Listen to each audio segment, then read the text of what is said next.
Welcome back. Today, I want to talk about some additional locking protocols, and then we're going to dive into scheduling. And as you recall, we started last time, we were talking about semaphores, which is one of the more powerful locking primitives so far that you've seen. And basically, a semaphore is an object that has a non-negative integer value and supports operations P and V, where P is atomically decrements the semaphore, assuming that it's greater than 0. Otherwise, it makes the thing wait. And V atomically increments, and if there happens to be something sleeping, waiting on a P operation, V will wake it up. Okay? And the only time you're technically allowed to set the integer is when you initialize the semaphore. So you're not allowed to change the integer from outside. You're not allowed to look inside of it. Okay, that's the interface that you're supposed to have. And the semaphore was from the railway analogy, and here we go. I showed you this. Here's a semaphore we've initialized to the value of 2. The train is going to come along and try to execute a semaphore P operation, and that actually succeeds because the value is greater than 0. We decrement to 1. And then another train comes along, decrements again. We're still okay. So both of these executed the P operation successfully. And then when the third one comes along, it tries to execute P. It goes to sleep and waits. Okay?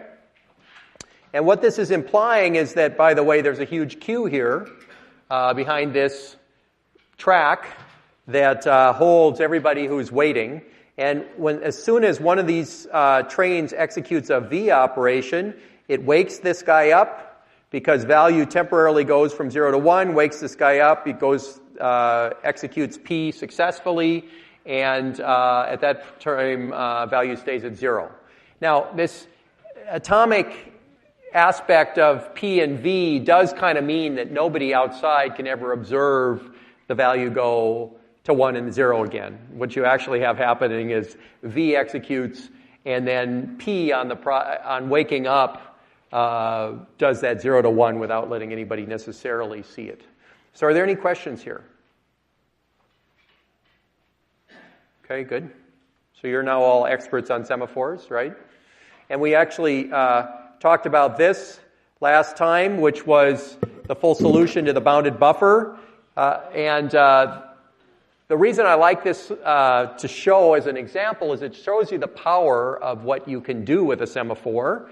And, the power to shoot yourself in the foot, of course, is also another option here. But basically, we have 2 semaphores that are about resource constraints, and we have a third one here that's acting as a lock or a mutex.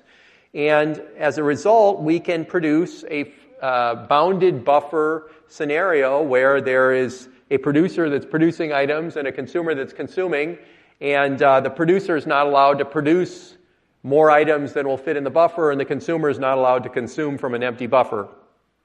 Okay, I don't want to go in this again because we did this last time, but were there any remaining questions on this guy? Okay, does everybody see how we're using semaphores in 2 completely different ways here? One of them is in a resource constraint fashion, and the other one is dealing with critical sections. So this mutex is actually acting as a lock here in this case. Okay, good. Now, that led to monitors, and we didn't go too far with the monitor. We briefly went through this example of describing a monitor as a lock and 0 or more condition variables. And use of monitors is essentially a programming paradigm for parallelism that's very powerful. And today what I want to do is take you through some examples of using monitors. The condition variable is a queue of threads waiting for something inside the critical section.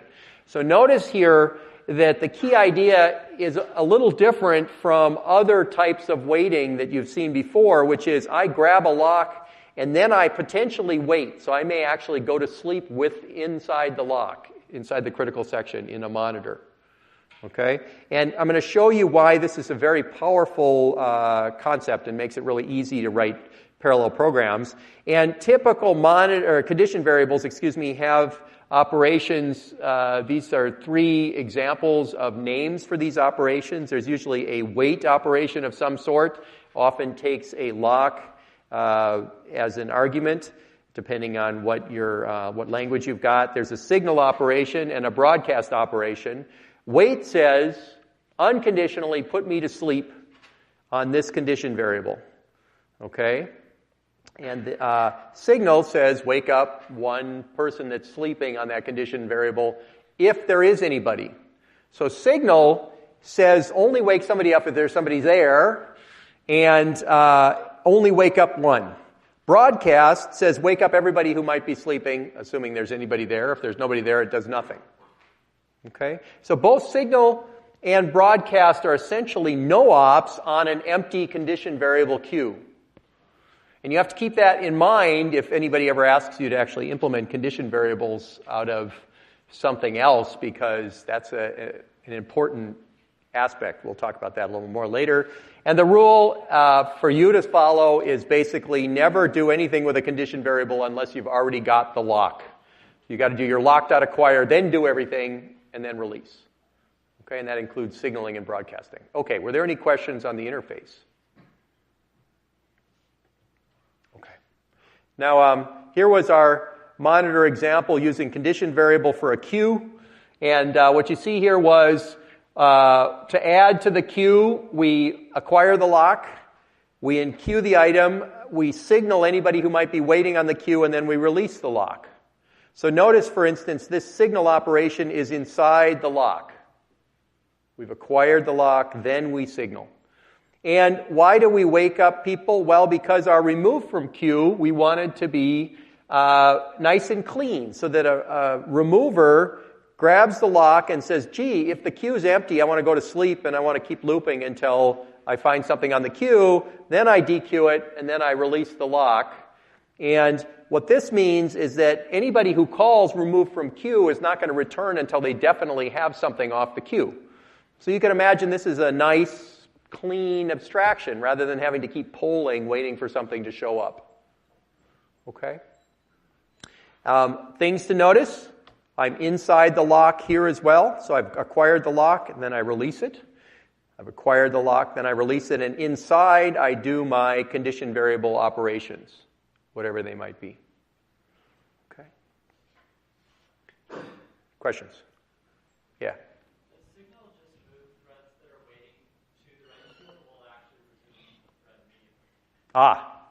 Well, that's a question.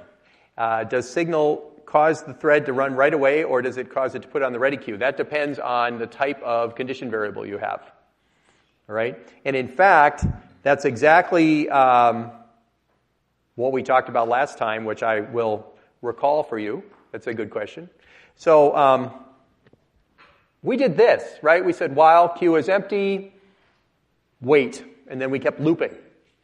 Okay, and this is hopefully you're recalling this from last time, but the question might be, why did we do this? And notice what this is saying here is that, gee, I check for the queue to be empty, then I wait, and presumably somebody doesn't signal me until they put something on the queue, so why, when I wake up, should I go back and check again? And the answer is, that depends on the type of scheduling. If I have a type of scheduling where the only thing I do is signal by putting onto the ready queue, which is option kind of number 1, or option number 2 of what you asked, then it's possible that somebody else will zoom in there that was already on the ready queue, run first, grab the item, so when I finally get to run, the item's not there, and that's why I have to keep checking. Okay? The other option, which is the one that you're implied by your number 1, is this one. Gee, if the queue's empty, wait. And then when I wake up from wait, I knew there's an item on there because the signaler immediately woke me up, and poof, I get to go. Okay, so these are 2 very different uses of condition variables, and you really need to know what you've got, and it turns out that's actually dependent on whether you have Mesa or Horse monitors. Okay, these are 2 different types of monitors and 2 different types of scheduling, and the type that sort of says the signaler immediately wakes things up is a textbook type of monitor, which pretty much nobody does. And the one with the loop is the MESA style, which pretty much everybody does. And so what is MESA style? Again, MESA style says the signaler puts you on the ready queue and keeps going. Okay? That answer the question? Good. Yeah. You know, the reason nobody really does this is that it's complicated. Its advantages are not obvious in many circumstances, and basically,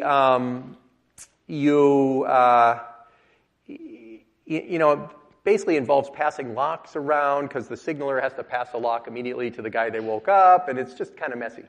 And so MESA style gives you flexibility to actually run any type of scheduler you want on the ready queue, completely independent of what's happening with your condition variables as well. So you could think of the horse style monitors end up kind of coupling the implementation of condition variables and the ready queue scheduler in a way that you may not want to do. Okay, and so most people just don't bother. There are some circumstances where the horse style one is actually faster, and less likely to be under live lock, but you can basically program around those anyway. So, good question. Anybody else? So, by the way, this idea of while, check my loop, or check my condition, then maybe go to sleep, and then check it again, is a good general practice because you never know what could have woken you up. There may be many things that caused your signaling caused you to be signaled, including a lot of times things that you might wait on have timeouts. And a timeout really means it's been way too long since you were running. You better check what's going on, and it's a good chance, maybe you want to check your condition again anyway. So it's always safe to have the while loop, because if you put a while loop around this type of monitor, it'll still work properly.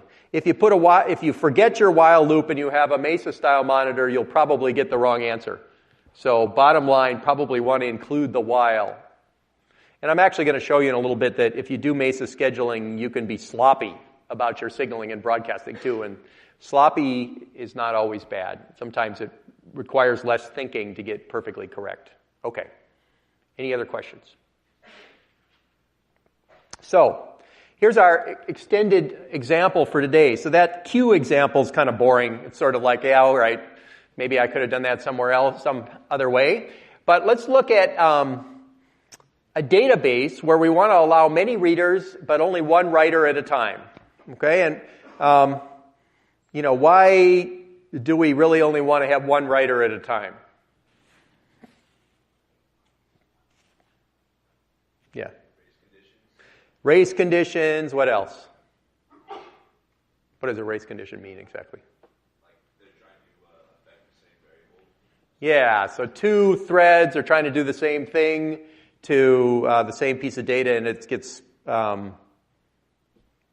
get the wrong answer because it's screwed up, right? So in fact, this is exactly what we talked about when we started this whole discussion with the bank, right? The bank deposit method, everybody remember that? The problem was when two threads tried to modify the bank account at the same time and things got interleaved, you had a mess. So in this particular example, we're going to think about something much more complicated where we only really want to allow one writer in the database at a time, but many readers because the readers are just kind of getting read-only data at that point. Okay? And you could have a single lock on the whole database if you wanted. So what you do is you grab the lock, do your thing, release the lock. Okay, grab the lock, do whatever you're going to do, release the lock. Does this perform correctly? How many people think this will work correctly? Okay, how many people think that's an incorrect solution? Okay, why incorrect? Does locking a database prevent people from reading? Yep.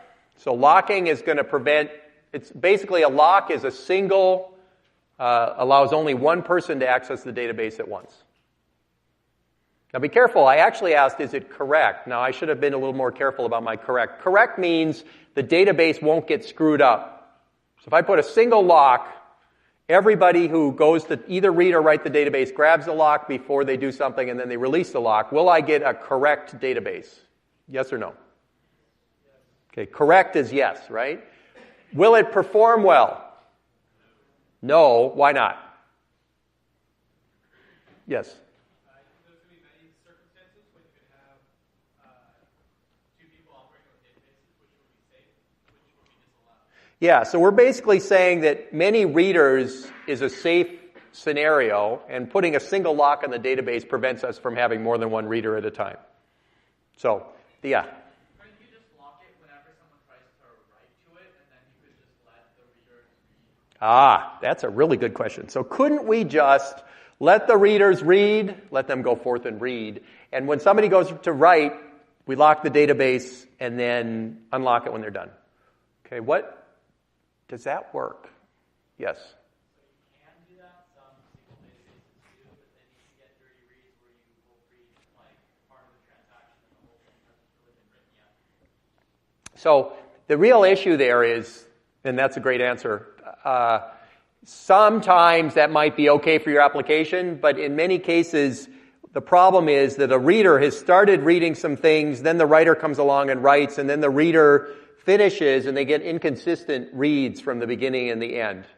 And so we're going to assume for a moment that our application doesn't know what to do with that, because that can get to be pretty messy. Okay, so we're going to call that not a correct solution for now. And basically what we're saying is either many readers and no writers, or one writer, are two possible scenarios. And what we want to do is somehow control the flow of readers and writers coming into the database so we never violate those constraints. Okay, so we're going to do that with a monitor. Okay, and so the basic solution, well, we have some correctness constraints. So readers can access the database when there aren't any writers. Writers can access the database when there's no readers or writers. And only one thread manipulates state variables at a time. And, wow, what does that mean? Well, we're going to have some state variables, and this is going to look like a lot at the moment, but what I want to show you is that the monitor structure lets us do something pretty complicated in a very interesting and compact way. So the reader is going to wait until there's no writers, access the database, and then at the end, when it's done, it's going to wake up any waiting writers if there are ones. Okay? Presumably, if the reader has been reading, there aren't any waiting readers because the readers at that point are all entered into the database. Okay? The writer will wait until there's no active readers or writers, access the database, and then wake up waiting readers or writers, whoever happens to be available. Okay? Here are our state variables. And you're like, whoa, wait a minute. There's a lot of them. But these are actually not that complicated. So we have a number of active readers. These are threads actually reading the database, which is going to start at 0. The number of waiting readers, those are threads that want to read, but they're being forced to wait because why? Why would a reader be forced to wait? Because somebody's writing. Good. And then we have the similar ones for writers. So there's a number of active writers. And then the number of waiting writers. And why would a writer wait? Somebody's reading or somebody's writing. Okay, and now you can sort of start figuring out here, like, what's the biggest value of AW? 1, right? Because we don't allow more than one writer. Okay, does everybody kind of start to see how these things work? And then we're going to actually use 2 condition variables because we can. Okay, one of them says it's okay to read, and the other one says it's okay to write, and we're going to have readers sleep on one and writers sleep on the other. Okay, and I'm going to show you how this solution works. Okay, so the code for a reader is as follows. First, we're going to check ourselves into the system. Now, what that means here is we're going to acquire the lock. Because remember, in every monitor solution you come up with, you always acquire the lock first and then look at shared state. And then we're going to do this. We're going to say, gee, while the number of either active writers or waiting writers together is greater than 0, this means there's either a writer that's writing or one or more writers that are waiting, we will say that we're a waiting reader. We're adding 1 to waiting readers. We go to sleep on the okay to read condition variable. When we wake up from that, we decrement the number of waiting writers, and we go and check our condition again. Okay? And then, assuming that there are, this condition is false, which is going to mean that they're both 0, then we're going to increase the number of active readers. We're going to release our lock. And at that point, we're going to access the database. And then exit is kind of a flip side. We're going to acquire the lock again. We're going to decrement the number of active readers because we're not active anymore. And then we're going to say if there are no active readers and there's a waiting writer, wake them up. And then we're going to release the lock and we're good to go. So, stare at that for a moment. How bad is this solution? Now, notice that there are some invariants that are built into this solution here. So, for instance, we never actually enter the database as long as there is an active writer or waiting writers. You see that? So the reader is never allowed to actually get into the database here unless they verify that there's nobody writing or waiting to write. Okay? And now, hopefully you've started dealing with synchronization enough that you start to worry a little bit here. You're saying, well, wait a minute. I checked my condition and it's okay, and so I fall through the while loop, and then while I'm incrementing the active reader, what actually happens is a writer comes along and starts writing, but gee, I just entered the database as a reader. Isn't there a race condition there? Now, could somebody explain to me why that never happens? Yeah. Because in order for them to enter the database, they should acquire the lock. Yeah. So notice that we actually have the lock. And so assuming that every reader and writer has some prologue code where they always acquire the lock first, what this means is because I have the lock, I'm busy messing with my state variables here. No writer or reader can get in there until I release the lock. So while I'm in here, I've got the lock. This is a critical section. And gee, I just checked that AW plus WW is not greater than 0, and I fell through and I incremented AR by 1. That's all happening totally on me. There's no way any other thread can be in there messing with those state variables. Okay, yes, question. Why do you release the lock before you access the database? That's a good question. Somebody want to try that? So the question was, why do I release the lock before I enter the database? Go ahead. So that multiple readers can read? Yes, that is so that another reader could come in and read. Okay, good. Other questions?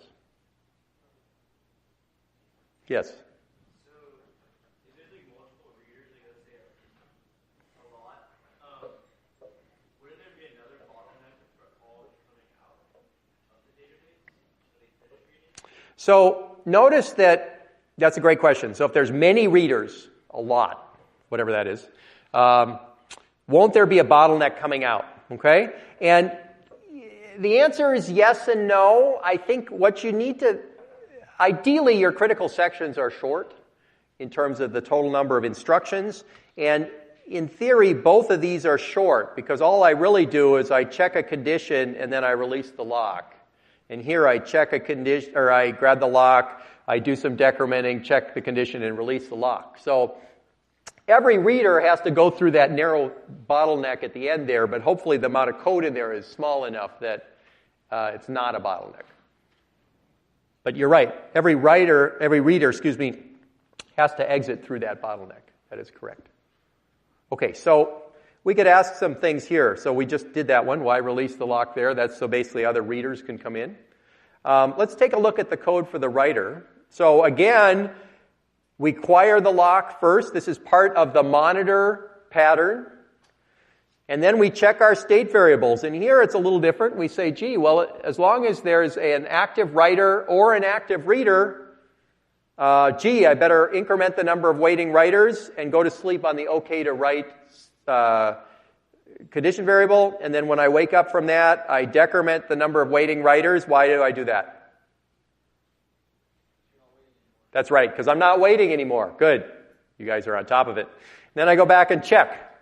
Okay? And, of course, assuming that there are no active writers or active readers, I go ahead and write. I become an active writer. I release the lock. I access the database. And what do I do when I'm done? I acquire the lock. I decrement the number of active writers. Why? I'm not active. Good. And then I say if there are any waiting writers, signal a writer off of the OK to write condition variable. Otherwise, if there's a waiting reader, broadcast everybody on the condition variable for readers saying, go for it. And then I release the lock. Okay?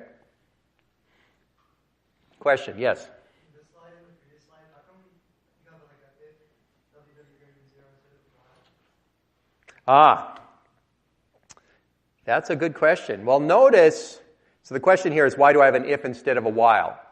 So anybody want to tackle that? Why is there an if ww instead of a while? Yeah, go ahead.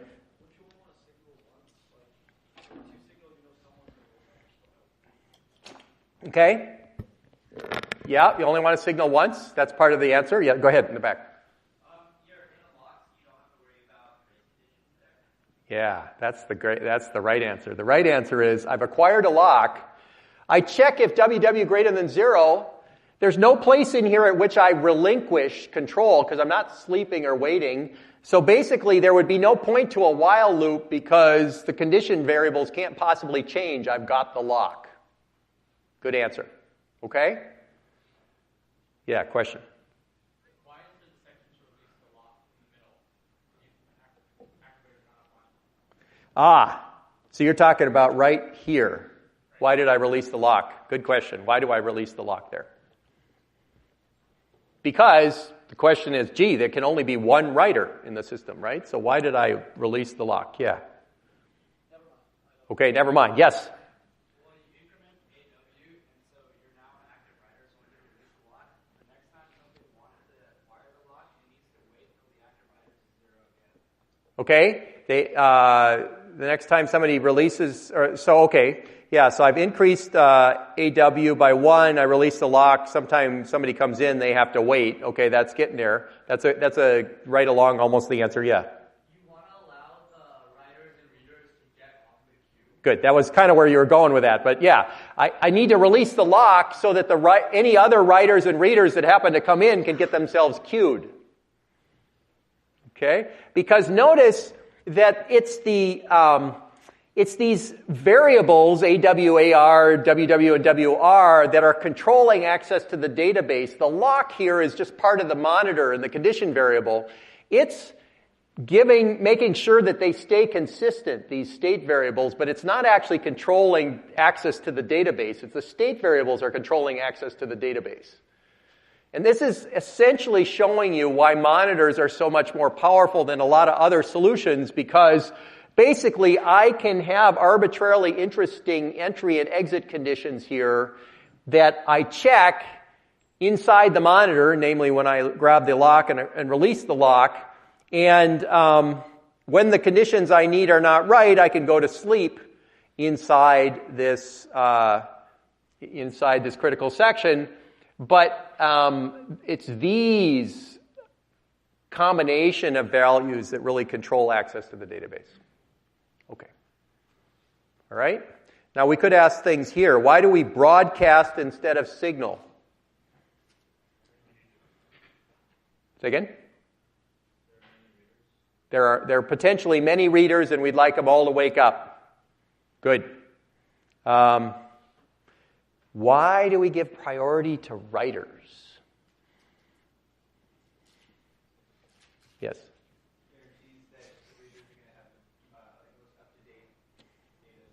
Okay. This one's a little bit mushy, right? Yeah.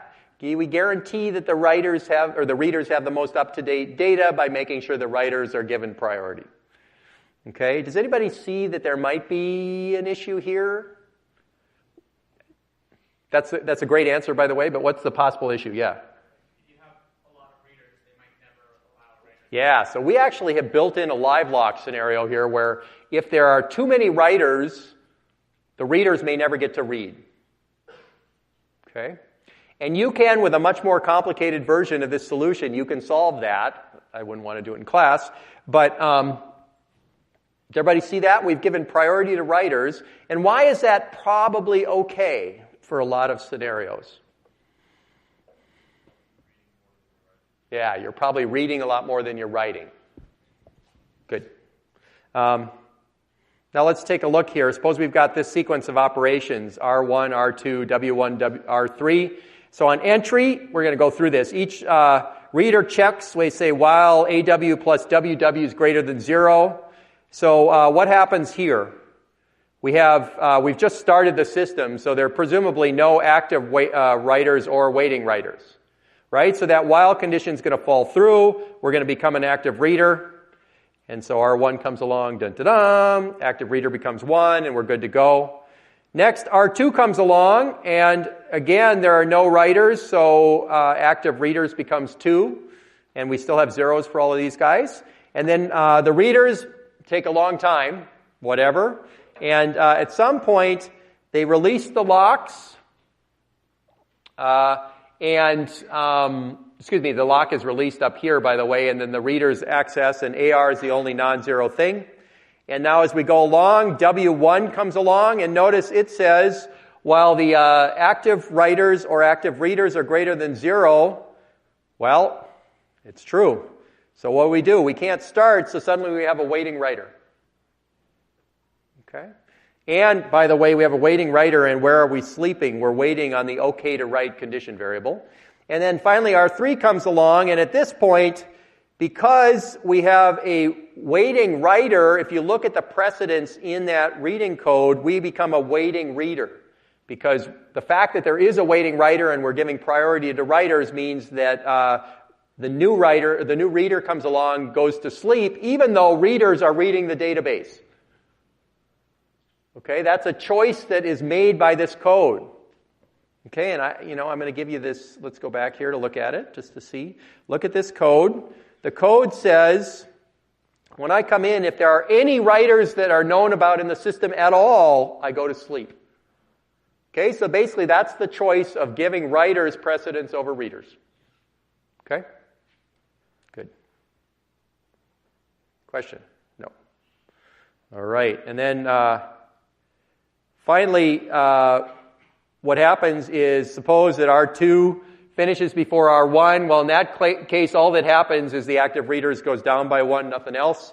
At the point that R1 finally finishes, what happens is we get this code and we say, oh yeah, active readers is 0, but there's a waiting writer. And so at that point, we have one active writer and a waiting reader. And then finally the writer finishes, writer wakes up the reader, and so we get active readers 1, and reader completes, we're all done, and there's nobody in the system. Okay? Good. Question? Yeah? Why do we keep track of the waiting readers? The reason we keep track of the waiting readers is because if there are any waiting readers, we need to know to wake them up later. So we actually check in the exit condition whether to signal a broadcast to waiting readers. Couldn't we always broadcast those since there's no one listening to that condition variable happen? Aha! So you're basically saying, gee, couldn't we just always broadcast if we don't have any writers to wake up? Yeah, probably. So the answer is yes. So you're starting to see how we can simplify this solution a little. So can readers starve? And so we actually decided we figured that out already. I wanted to ask this. Let's look at... So we already decided that readers can starve. Everybody saw that, right? If a stream of writers keeps coming along, the readers will never get to run because they all get stuck here. This is a more interesting condition. So what if we erase the condition check and the reader exit? So it used to be if AR is 0 and WW is greater than 0, wake up a writer. Okay, so what happens if we cut that out and we just always signal the writer? This is getting in the direction you're thinking. What happens?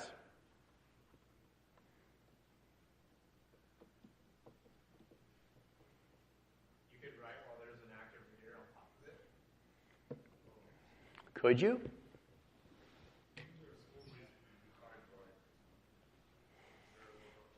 So notice that I'm just talking about the reader exit, and the reader's exit always signals the writer according to this. What happens if I do that?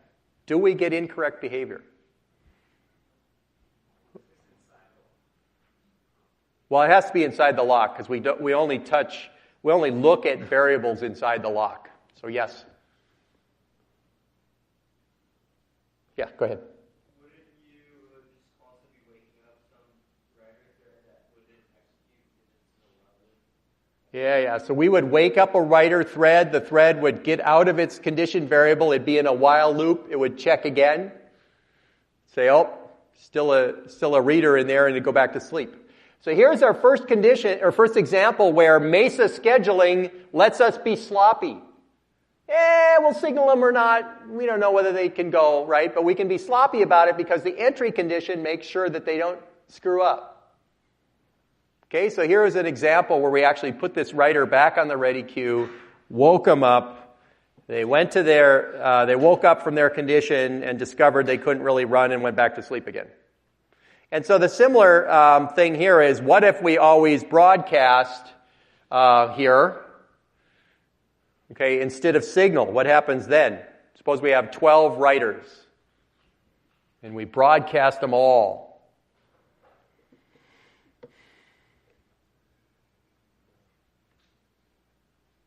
Yes? Yeah, first one who makes it wins. The rest of them find there's an active writer and they lose. They go back to sleep. Yes. Again, we can be sloppy because of Mesa scheduling. Finally, we can even have only one condition variable. Basically, readers and writers, they just go to sleep. We broadcast and wake them up. All right? Works fine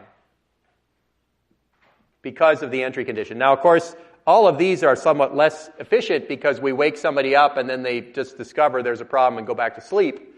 But the point is that with Mesa scheduling, we can be sloppy about how we do our wake-ups.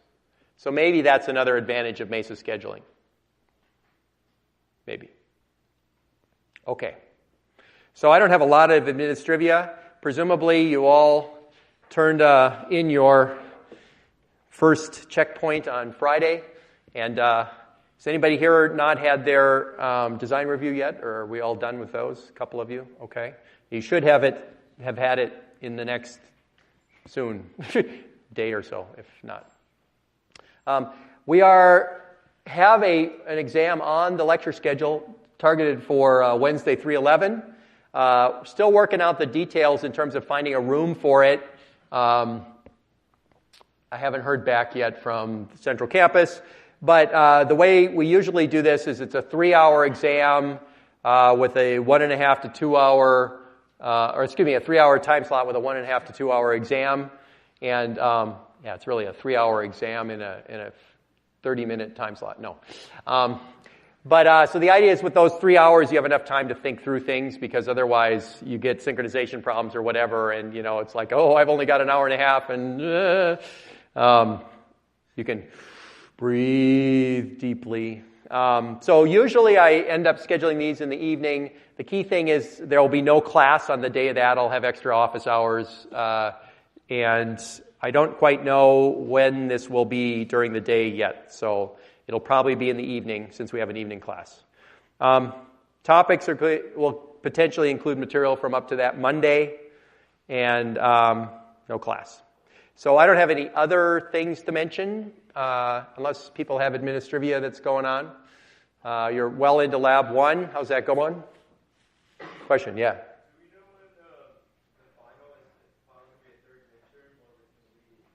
No, the final is cumulative. So we basically have kind of 2 half-term midterms and a final. Yeah. On the course webpage, it says something about a midterm study guide. When is that? A midterm study guide.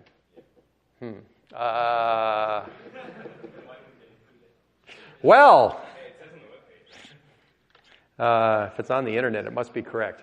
I'm going to ask the TAs what sort of study guide they gave you guys. I mean, in some sense, there's the notes and the homeworks, and it'll be Oh, I didn't put this down, but typically it's closed book, but you can have one page of notes, both sides, handwritten. You can do anything you want on there. I usually recommend putting down 8,000 digits of pi on one side, and then, but that's just me. You're allowed to use your sheet any way you like. I'll tell you more about this when we get a room actually scheduled. So, okay. There'll be a bunch of possible exam problems. Okay. I don't know when the study guide will be out, but it will exist. Yes. It does not exist yet. Some point before the exam. Yes, that's useful. Okay. All right, so I wanted to do this a little bit. Can we construct monitors out of semaphores? So I happen to think monitors are the really clean way, much cleaner than semaphores, but oftentimes semaphores are the thing you're given, and so it seems like we should be able to do this easily. So we can get a lock out of a semaphore by just initializing it to 1, so that's easy. Can we implement our condition variables like this? Wait is semaphore P and signal is semaphore V, or semaphore here is a condition variable. Does that work? Yes.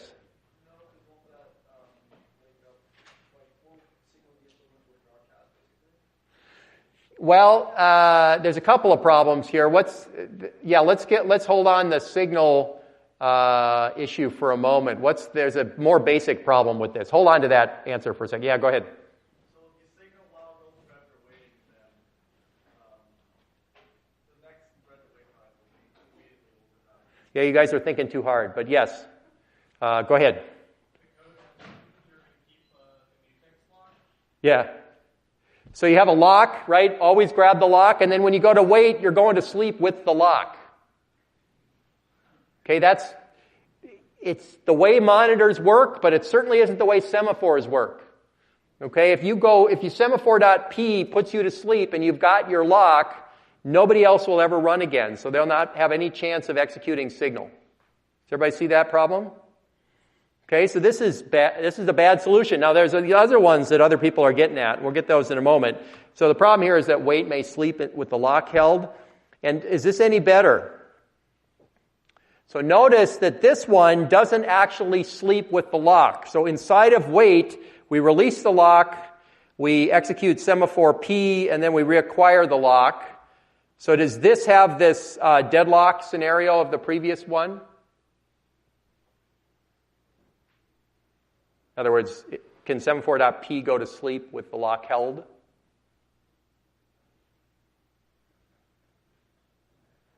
Did we release the lock immediately before?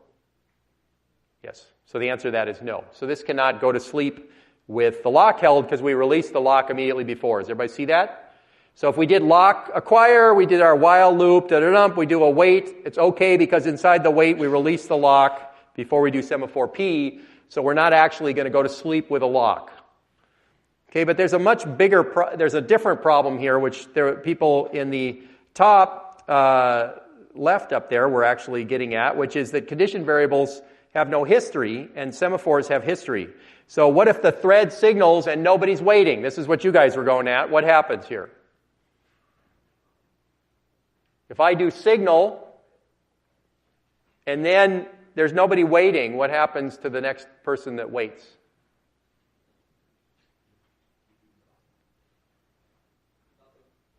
What does nothing mean? Yeah, he doesn't wait.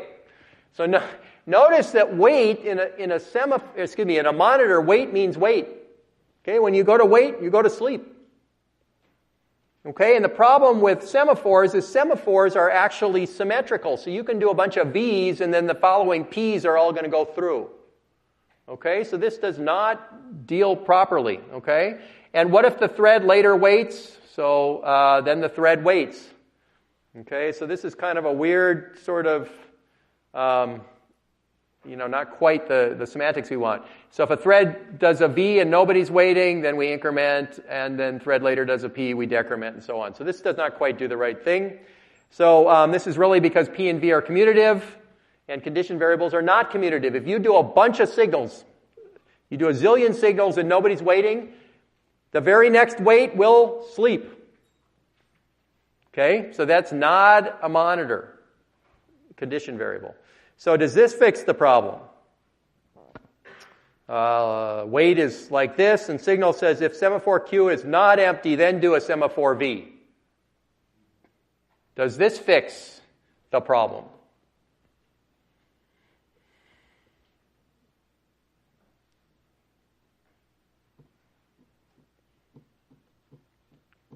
How many people think that you could implement monitors this way? How many people think you can't implement monitors this way? Okay. How many people don't want to commit to an answer and so didn't raise their hand in either case?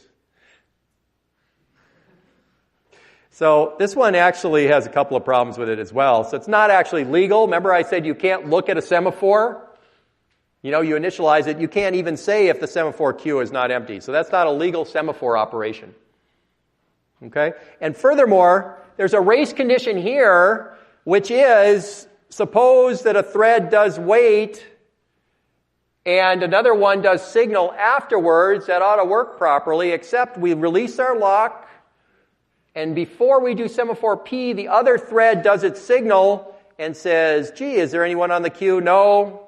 So it doesn't do semaphore V, and then we do semaphore P and go to sleep, and effectively we waited before a signaler, but the signaler didn't wake us up. So this is a race condition 2. Okay, so you can't actually do it this easily. By the way, don't feel sad because you can actually do it. There's even a solution in one of the books that you have for HORE scheduling. The MESA scheduled solution is much simpler, but think of this as an interesting little thought experiment as to how to do this. You can do it.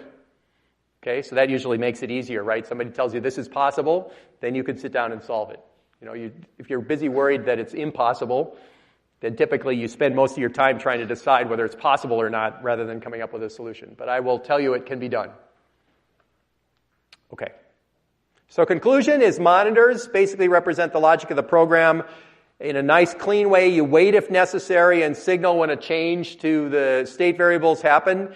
And this idea of the entry and exit state is very clean. You can come up with whatever makes sense for your problem rather than trying to force it into this semaphore thing where we've got a couple of resource conditions and a mutex or two, and we sort of somehow make this map. In a monitor, you basically have this really clear pattern, which is you grab the lock, you say, well, we're not ready yet, we wait, and then we unlock, we do something that that was our entry condition, sort of satisfied us, so now we can do the thing.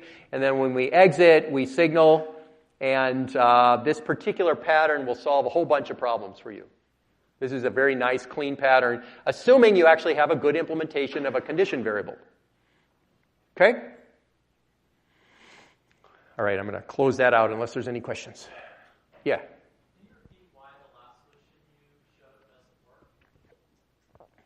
This one. 2 reasons. So the first one is this is not a legal thing to do. Okay, so if I gave you just semaphores, there'd be no way to say if semaphore Q is not empty. There's just no method.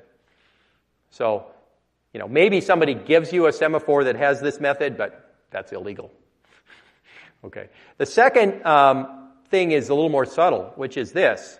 Because the way monitors are supposed to work, you grab the lock and you hold the lock throughout, and then you release the lock. The problem is that I have a wait here that I made that's non-atomic, so I actually end up releasing the lock and then doing a semaphore P, and then grabbing the lock again. And because this is not an atomic operation, it's possible that right after I release the lock, somebody else grabs the lock, does their thing, does a signal, and therefore tries to see right there before semaphore P whether the queue is empty or not, and it turns out, well, the queue's empty, so it does nothing, and then I do semaphore P and go to sleep, and I never got woken up.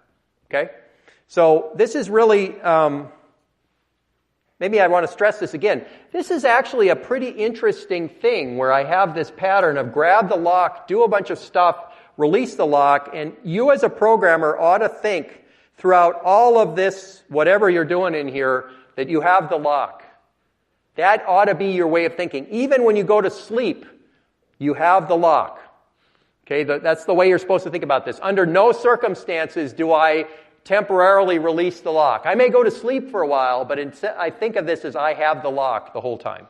And it's up to the condition variable implementation to make that work properly and not deadlock. Okay? All right. By the way, there's a lot of interesting things to think about here in terms of language support for synchronization. So if you're using just C, you got to be very careful because if you grab a lock and then you do something that might cause an exception, you better make sure that in your exception code you release the lock. Because it's very easy in C to get a scenario where I grab a lock and then I have some, signal or whatever exception that pops me out of the code and I never release the lock and I now have deadlocked my code. Okay? Think very carefully before you do something like this. And what's even worse is how many people have ever heard of set jump and long jump? Okay, for those of you that have, it's probably best to forget about it for this. But the problem is that what it does is it allows you to jump.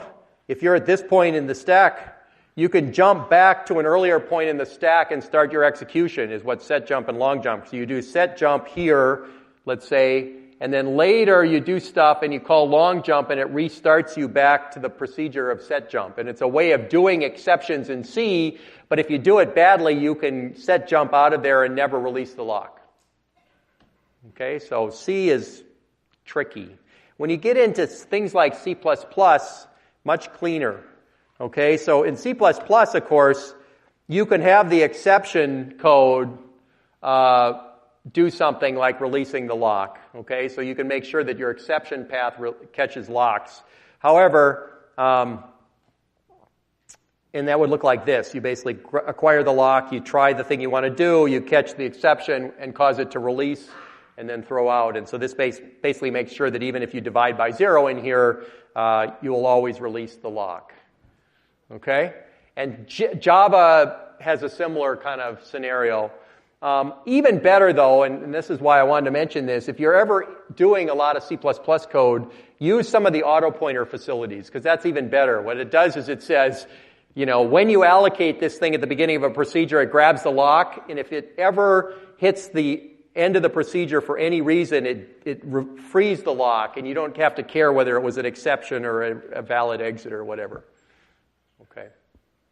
So, Java, of course, has implicit support, and so what's interesting about this is you have a class method like account, and inside here you might actually have some things like balances and so on, and I can talk about a synchronized get balance method, and what this basically says is that every account built this way in Java has its own lock, and as a result, this method get balance or deposit, even though I say balance plus equals amount, because this is synchronized, this means that we always grab the lock on entry to the deposit method. Okay, so this is implicitly synchronized because there is a lock for the account. And by saying synchronized, it grabs the lock. Okay, do they teach you about synchronized in 61B? Not so much.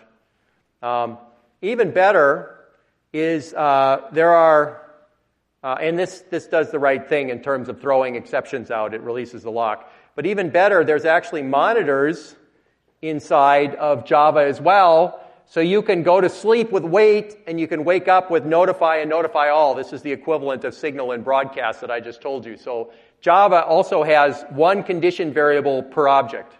And you could just program it that way. If you want more than one condition variable, it gets messy. But they give you one condition variable and one lock per object.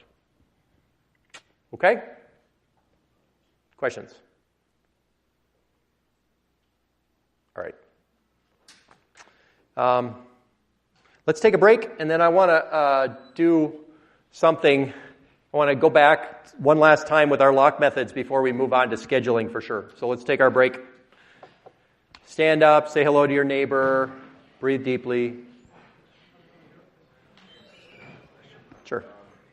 So you mentioned that it's a big problem if you apply the law and then exceptions raised. What would happen if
All right.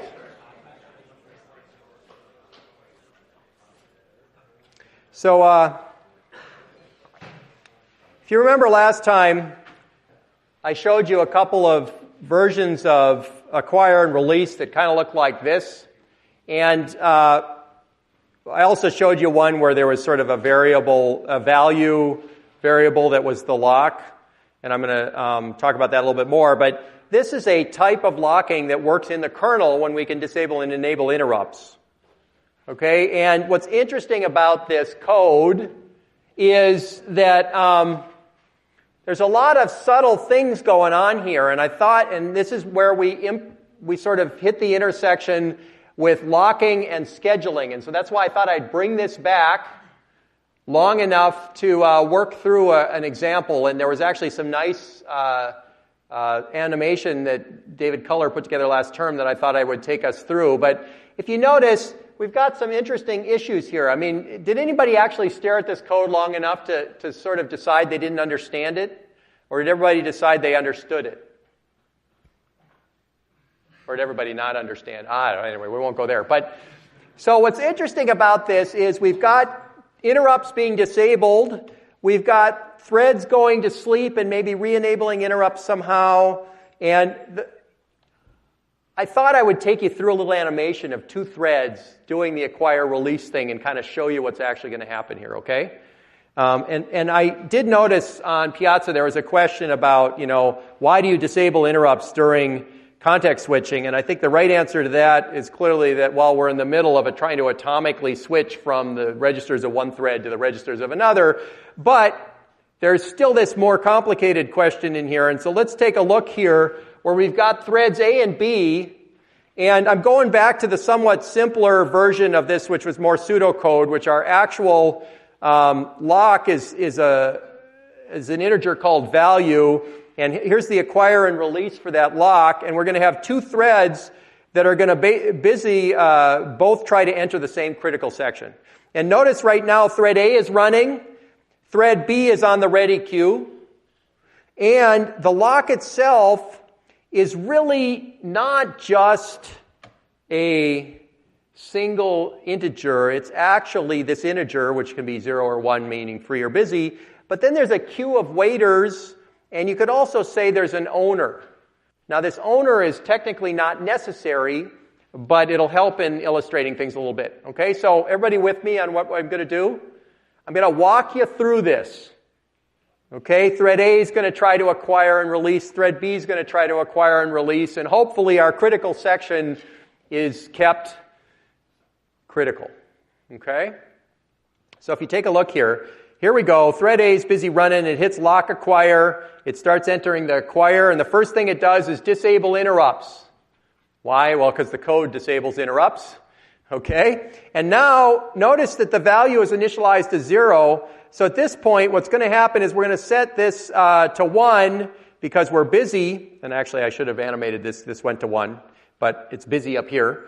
And now I run through, because the value wasn't equal to 1, I run through and set value to 1, re-enable interrupts, and exit.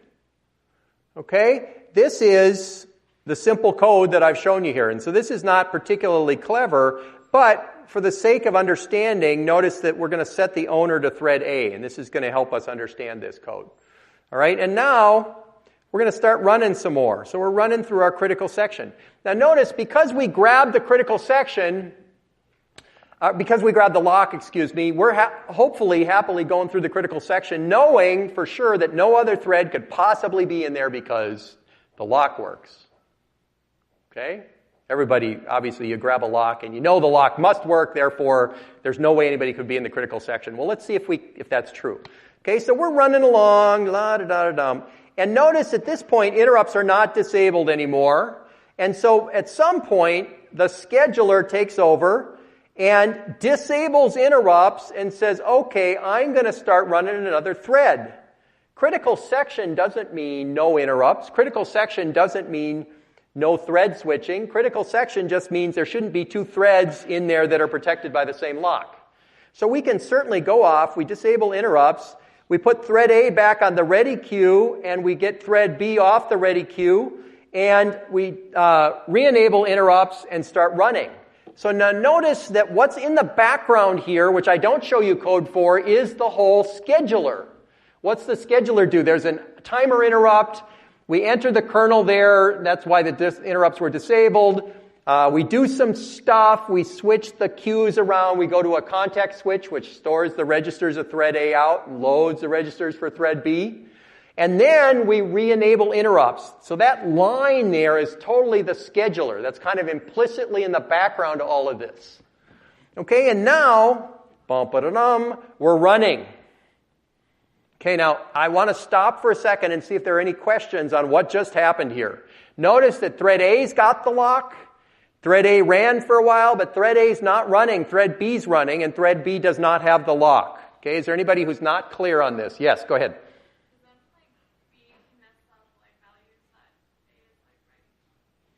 Well, so this is an interesting question. Can B see values that A is writing to? That's your question. So, yes. There's absolutely nothing in a lock and release. There's nothing in a locking situation like this that prevents threads from looking at each other's data. That's what threads do. Okay, so that's the first thing to keep in mind. Just because you put a lock around something doesn't mean that things in my critical section can't be viewed by the other thread. Okay, I'm going to say that again. Just because I put a lock around something doesn't mean the other threads can't see what I'm doing. You have to use the lock correctly, which means that if there's a variable what thread B is not supposed to look at, well, thread A is messing with it, you need to put a lock around it, and you need to make sure that B grabs the lock before looking at that variable. That's what would prevent that. Okay, does that help? Yeah, so just because you put a lock there doesn't mean things work properly. You got to put the right lock there, and you got to use it correctly. So notice that thread B is about to grab the lock, and now we better hope that thread B is going to go to sleep, because otherwise we got a problem with our lock. And so here we go, lump-da-da-dum. We try to run lock.acquire. It disables interrupts. And now at this point, because the lock is busy, we're going to, and I really have to fix this animation, I apologize. Value is going to be 1, and so we're going to take this arm because we know that the lock is taken. And so at that point, we're going to put ourselves on the wait queue. Okay, what does that mean? That means every lock has got a wait queue associated with it, and thread B just put themselves on it, and we're in the middle of some code here that is now in the process of putting itself to sleep, which really means take the registers out, call the scheduler. And so we're going to call the scheduler to put ourselves asleep, and the scheduler is if you notice, thread A was on the ready queue. What the scheduler did here was it pulled thread A off the ready queue and started it running again. Okay? And now we continue. So notice that what happened there was, yes, the scheduler interrupted A and started running B, but the moment B tried to acquire the lock, we realized that wasn't okay. We put B to sleep on a waiting queue, and we went ahead and grabbed the next guy off the ready queue, which, by the way, was A, because there's only threads A and B.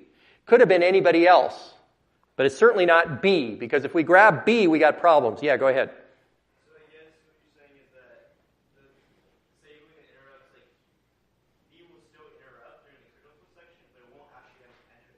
That's right. B will interrupt during the critical section, but it will never enter. Now, I want to stop a moment for what you started with there, though, is notice that interrupts are not preventing B from entering the critical section. The interrupts are only making sure that our manipulations of the lock are working properly. B goes ahead and tries to acquire the lock, and because interrupts are disabled, while it's manipulating, namely looking at the value and putting itself on the wait queue, nobody else can come in. So during this part, if the scheduler tries to interrupt, nothing's going to happen. Okay, and then during that period with interrupts disabled, we put ourselves on the wait queue, we invoke the scheduler takes thread A off the ready queue, puts it back on the processor, starts running, and then re-enables interrupts, and now we're back where we started. Okay, so the interrupt disable and enable is really providing a critical section on the manipulation of the lock, not a critical section on the code that's being protected. Okay? And notice also that there's an interesting interaction here. The scheduler has interrupts disabled, but notice how thread B disabled them, then invoked the scheduler to wake somebody else up, and it was the scheduler that re-enabled them before waking up, or well, in the process of waking up thread A. So there has to be this trade-off between the lock and the scheduling code in terms of enabling and disabling interrupts. Okay, and then at that point, thread A runs until it's about to release the lock. It goes to the release code, it disables interrupts, we run for a little while, we say, anybody on the wait queue? Yes, sorry I did that too fast. Who's on the wait queue? Well, thread B. Place them on the ready queue, call them the owner, okay, and then re-enable interrupts, and notice I went back to thread A. Why did I go back to thread A? I just woke up thread B. Why did I go back to thread A? Who's running here?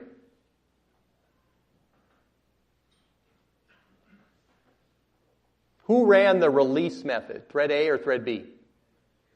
Thread A ran the release method. Thread A goes in, wakes up B, but then comes back because thread A is the one running. There's no scheduler operation that happened here. All we did was put B on the ready queue because B's allowed to run again. Okay? And now we go ahead and exit. Okay? And at that point, at some point, the scheduler takes over and says, oh, well, I'm going to run B now. And so notice that the scheduler got a timer interrupt, it disabled interrupts, and it's now going to wake up B exactly where B went to sleep, kind of afterwards. We wake it up. What's going to happen there? Well, we're going to put A on the ready queue. That was part of this interrupt. And then we're going to start B running. So this is totally a scheduler operation here. And then at that point, it's going to run the code starting there, go down, re-enable interrupts in the acquire method, and then go back to thread B and start running. And so effectively now B's allowed to enter the critical section before. Okay? Question, yeah. Why did you just say play a while loop around? Well, that's a good question. So basically we could put a while loop around here, but this particular scheduling, this is the we've arranged so that we only in this code wake up one guy off of the wait queue. And furthermore, since we never set value to 0, the lock always stays taken, and so anybody else who comes in will go on the wait queue. And so you could say for this particular scenario, we've set up something kind of like horse scheduling, but that doesn't quite apply here because it's not condition variable and so on. But we've set this up so that when we wake up somebody, they're ready to run. But that's a great question. Okay? All right. We good? Yeah, question. So when thread B goes to sleep, the scheduler is responsible for re-enabling interrupts? Yes. And then when you go back the other way, the scheduler is still responsible for disabling interrupts? So the scheduler enables interrupts after putting a thread on the processor and starting it running. The scheduler disables interrupts on entry by the timer, because the timer interrupt goes off and interrupts are disabled. This sleep here is kind of funny. It's like, well, I already have interrupts disabled, so I'm going to pop into the middle of the scheduler as if there were a timer interrupt, but it's really this sleep call from this other code. But in both cases, interrupts were already disabled, and then the re-enable on exit portion is there. Good. Does this help at all? Does this give you kind of a play for how this goes? All right, good. I thought this might be kind of useful. So scheduling here really decides who to take off the wait queue, which of course is very apropos for your project, right? Because you may want to decide to pull off somebody who has a high priority or whatever. This kind of code is very similar to what you might do for the condition variables, because I need a wait queue per condition variable, and you can kind of imagine how to modify this code. So instead of putting you on the lock's wait queue, you have different code that puts you on the condition variable's wait queue. Okay, very similar things are going to happen. Okay, So if you remember now, at the very end, we started talking about scheduling, and now we really are going to talk about scheduling. So if you remember, we kind of said, gee, the CPU pulls things off the ready queue, and then potentially we have various wait conditions, and then scheduling is always about deciding who to pull off of a queue to either run or to put on the ready queue. And so, for instance, this, let's see, here's an I.O. request. There might be an I.O. queue, and we can make a decision of scheduling about who to pull off of this and put on the ready queue, etc. So scheduling is really both the decision of who to run off the ready queue and potentially who to pull off the wait queue. Those are two different scheduling choices we might have. All right. Now, so the assumptions we said basically are things like one program per user, one thread per program. Programs are independent. These are 1970s assumptions, but they do simplify the problem. So we can talk we can talk about things like fairness. So when we want scheduling to be fair, what does that mean? Does it mean that every thread gets the same amount of CPU? Or does it mean every user gets the same amount of CPU? Or every program gets the same amount of CPU? I'm giving you a bunch of different policies here, all one after another, right?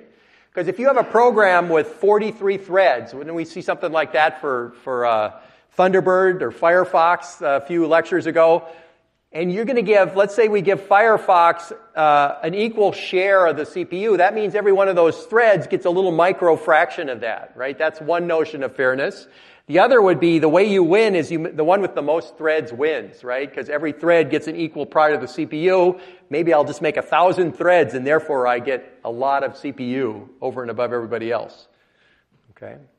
But the high-level goal, and so we're going to have to define goals when we talk about scheduling. But the high-level goal is deciding how to divide up the CPU. So if I have a lot of threads on the ready queue, how do I choose the next one, and then how long do I wait before I choose one after that? And if I have a priority scheduler, I want to run the high priority ones before the low priority ones. Okay? That's scheduling. Now, is there any question about what scheduling is? Because we're going to talk a lot about how to do scheduling, but I want to make sure everybody kind of understands the basic idea of what scheduling is. Scheduling is a choice, right? It's sort of, I have a queue. I want to pull somebody off who's going to be the next one to get service.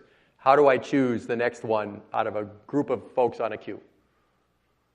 Okay, and so you should know right away that this means that ready queues or wait queues are not necessarily FIFO. I mean, I put stuff on a queue, I pull them off the queue. I may pull them off on a completely different order than I put them on. Okay, that's scheduling. If I always pulled things off in exactly the same order I put it on, it would be a much less complicated topic. Okay. Now, one of the things I did want to mention here is, so there's an assumption often built into a lot of schedulers, which is that time to do thread length, runtime, basically has a distribution kind of like this. So if you were to look at how long a thread runs before it needs to go to sleep, you'd see that there's a high weight distribution to the low amount of time to run and then a long tail. Okay, and can anybody explain to me why we typically see this? If we were to look at the amount of time that a thread runs and we build a histogram, why do we typically see it weighted toward the low side? Yeah. Okay, polling, all right. Although that one tends to have poll is really short. What else?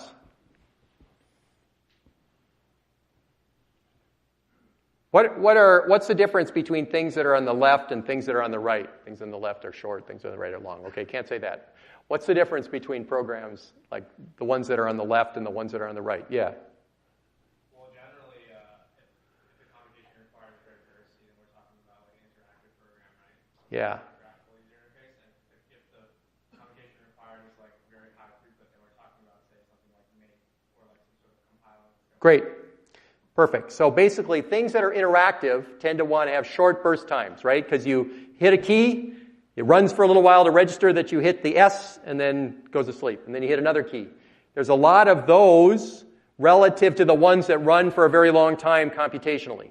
And the important part about knowing this is that perhaps we actually want to give precedence to the ones that are short so that the interactive applications tend to be responsive. And if we basically interrupt the ones that are long, they probably won't notice the difference anyway, because we're going to quickly interrupt them to process the key, and then we go on and do something else. Okay, so a lot of schedulers that deal with a combination of both interactive and computationally intensive things at the same time try to exploit this. They sort of say, well, short jobs, things that are running for a very short period of time, we're going to give higher priority than things that run for a long time, and we're going to do that in order to get responsiveness. Okay? And so we can talk about several goals for scheduling. So minimizing response time is one I just gave you there. Everybody here has had to deal with a non-responsive system, right? Very annoying. Nothing worse than you press a key and you wait 5 seconds before something shows up, right? But in fact, maximizing throughput might also be an important thing. Gee, I have this CPU that's busy computing something important like pi, and I want to make sure that I get the maximum throughput of the computation without overhead. Okay? And as you can think about it, minimizing response time and maximizing throughput are not always doable at the same time. Because to minimize the responsiveness, I want to make sure that every time there's a short thing that has to run, I interrupt everything else and run the short thing. That's minimizing response time. On the other hand, if I want to maximize throughput, I want to just let things run for a long period of time and then let the next thing run and then the next thing. Okay, why does that, by the way, maximize throughput if I let something run for a very long period of time? Okay, eliminate overheads. What kind of overheads? Huh? Context switching. What else? Cache misses. Everybody remember what a cache is? You all use credit cards? We said that last time, right? Yeah, so caches tend to keep track of the data you've used more recently, and if you context switch a lot, you screw up the cache, and so you don't get a lot of good cache behavior. What about fairness? Well, fairness is one of these other funny things that's pretty nebulous, and so you always have to define fairness, but we have many of these possibilities. Next time, by the way, we'll also talk about some real-time requirements. For instance, like what if I want to do earliest deadline first? I want to make sure the thing that needs to run the soonest gets to run in order to make sure that I press the pedal on my brakes and the car actually stops. Okay, these are always desirable things.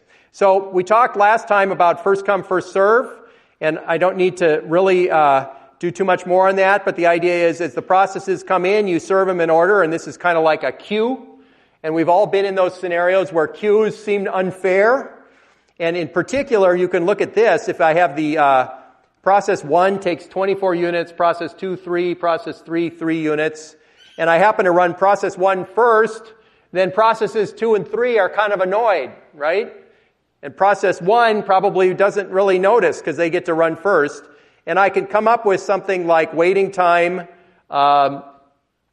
for these different processes. So process 1 doesn't wait at all, 2 waits 24 units, 3 waits 27. And then the average waiting time, 0 plus 24 plus 27, is 17. And the average completion time, which is the time they're done, is 27. And what I showed you last time is that I can rearrange these and get much better average wait time and average completion time. Okay? So just by rearranging things and not taking them in FIFO order, I can maximize my responsiveness by removing or making my average wait time smaller. Okay? And we ran out of time, but next time I want to talk in great detail about round robin, which is a pretty simple scheduling policy, and then we'll also talk about much more interesting ones as well. So, in conclusion, we finished up our discussion of semaphores and monitors, and we started talking about scheduling, and we talked about FIFO scheduling, and next time we're going to talk about round-robin scheduling and several other more interesting variants. So you guys have a great rest of your Monday. We'll see you on Wednesday.